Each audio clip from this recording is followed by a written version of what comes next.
அழுதழுதே சோகம் மீறி அயர்ந்தே தூங்கினார் பிலால்.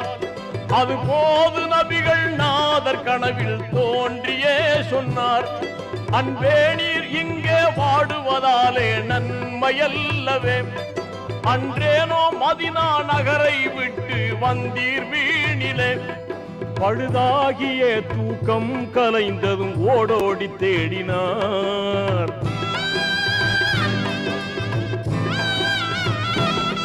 பழுதாகிய தூக்கம் கலைந்ததும் ஓடோடி தேடினார். பெருமானே யா ரசூலே என்று பதறியே பிலால், பெரும் பிழையே செய்த பாவியானேன் என்று எண்ணியே, பெரும் பிழையே செய்த பாவியானேன் என்று எண்ணியே, பயகம்பர் வாழும் மதினா நோக்கி சென்றார் மீண்டுமே.